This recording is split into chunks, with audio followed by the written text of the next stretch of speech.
Hello, my horror-loving dudes. I'm Killjoy Jake, and today we've got a big Scream 7 update. A couple of things I want to get into, including the MTV Awards, as well as Josh Segarra talking about the future of his Danny character. All right, now let's get into it. And we're gonna run really fast at the camera until we're there. Well, sometimes that is better. So real quickly before we get into this update, I do want to shamelessly plug a stream I'm doing over on GULLGOTHA, my brand new gaming channel. This will be the very first gaming stream I have ever done, so come check it out and see me fail miserably at Resident Evil 4 this Wednesday at 7 o'clock Eastern Time. This channel was formerly Movie Smoothie, so if you were subscribed to that, you're already subscribed to GULLGOTHA. How about them apples? If you're not subscribed though, go check it out. The link is in the description below. Like I said, we'll be doing a stream at 7 o'clock Eastern tomorrow. It is going to be a lot of fun. Make sure to stop on by. But getting into this Screamy update here, Scream 6 recently won the Best Movie and Fight Scene at the MTV Movie Awards. Scream 6 won against some of the other horror flicks that were killer from last year, including Nope and Smile. It also won Best Fight Scene, which is really surprising to me, and I'm really glad a lot more people loved this sequence where Gale Weathers fights Ghostface in her apartment. It's a really underrated sequence from Scream 6, because unfortunately a lot of people just talk about how they didn't kill Gale Weathers, which has been a controversial issue one way or the other. But besides that, from a technical standpoint, this sequence is awesome. It's shot gorgeously. I think it's really tense. There's a chase and a fight. Gale's shooting through doors like she's Sidney Prescott. It's awesome. And we even got this killer video out of it. All the fans who voted, you finally answered my question. What's your favorite scary movie? But a big congratulations again to Scream 6 for winning Best Movie. Very well deserved in my opinion. But now we gotta talk a little bit about love interests moving into Scream 7. Are we suspicious of old Josh Segarra here? As we saw in Scream 6, spoilers by the way if you have not seen the film yet, the character of Danny Brackett played by Josh Segarra survived the events of that film, even though he was a little suspicious the entire movie. In my opinion, he was just way too understanding of everything going on with Sam in that flick, to the point where I was like, dude, if he's not the killer, he's the best boyfriend ever. And apparently he is the best boyfriend ever, but maybe he's a little too good, because I'm still suspicious of the man. Recently on Entertainment Tonight, Josh Segarra actually commented on this, which I think is hilarious, talking about how there's a lot of fan theories that he's still the killer. Touching on this sussy subject, Segarra says, no matter what Danny did, he was still a suspect. Even now, I've seen all those chatters where people are being like, nah, he's definitely the killer still. I'm like, can you just let my man live? He just loves Sam. He wants to be part of the Core 4. He just wants to be nice and protect her. I don't know, Josh. That sounds like something a killer would say, man. The guy probably hasn't even seen a Scream 7 script yet, and I'm already accusing him of being the killer in the next one.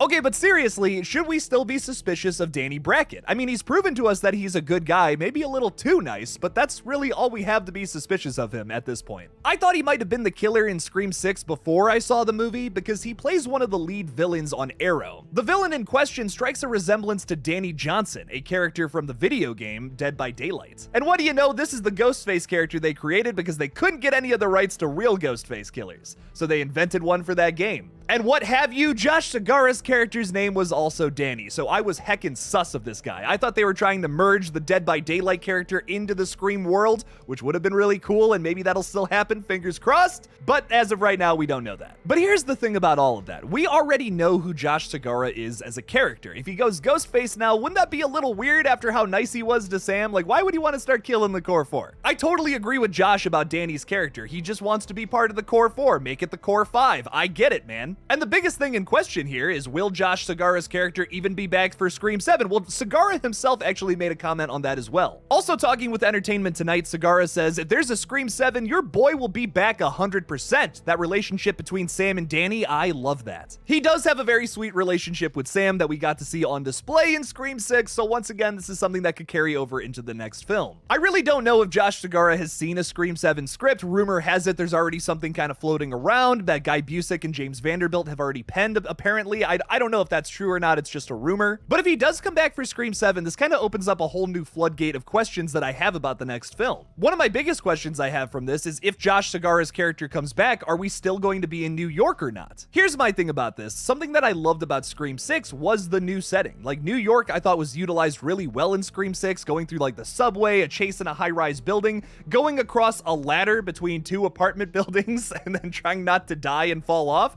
That was awesome. I'm glad they didn't go like the tourist route where it's like we're running through like Times Square and the Statue of Liberty with Ghostface. That would have just been very gimmicky. So I kind of want them to do the same thing with another location in the next movie. My only worry with doing New York again for a setting in another Scream film is I just don't want it to turn into Woodsboro, where it's like just kind of the same setting again. It's just small town USA. It's not as interesting as something like New York or Hollywood or a small town in Ohio with a college that apparently Ghostfaces are killing people at. Like, those are really cool settings, and they flavor those movies a little differently than Screams 4 and 5. Doing New York in the wintertime, though, I think would give it a bit of a different flavor because you got Ghostface in the snow, something a lot of us have wanted to see, so I'm not against that at all. But once again, you're changing something there. You're tweaking something. New York in the wintertime. Make it around like New Year's or something. That would be fucking sick. And another thing to harp on again here is I just don't want them to get gimmicky with the New York setting. We're dealing with characters that live in New York City. Like, people who live in New York City don't go to the Statue of Liberty every day. They don't go to Times Square every single day. They don't buy a slice of pizza every single day. I mean, maybe you do.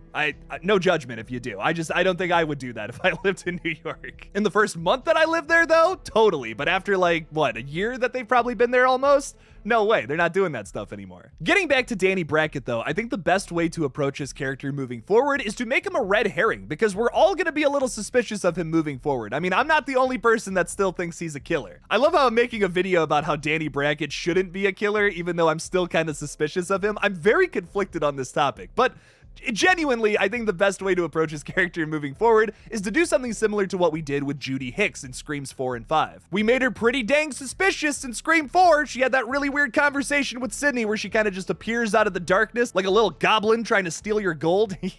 I'll be taking that. Can you imagine Judy Hicks taking coins out of your pocket like that? That'd be terrifying. But Josh was already pretty suspicious in Scream 6. Do I have to remind you about how way too nice he was? So then in Scream 7, establish, oh, actually he is just a really good boyfriend, and then kill him. I could almost see Danny being the opening kill of Scream 7, which would then lead to Melissa Barrera's character maybe losing her mind a little bit. Different Ghostfaces have taken pretty much everything from Melissa Barrera's character at this point, so if we just keep breaking her down, what does that do to this character? Your girl's gonna start doing something about it, and she's gonna end these Ghostfaces' lives in a very vicious manner, as we've seen in Screams 5 and 6. And my god, do I want to see that, but even crazier in the next one. So what if Danny Brackett dies in the opening scene, maybe after a very touching moment between him and his significant other? Then Sam's character goes Ghostface herself to stop all of the other Ghostfaces from killing people. This would avoid a big problem I'd have with Sam going Ghostface. I don't want her to just like snap and lose her mind because of like mental illness. Like,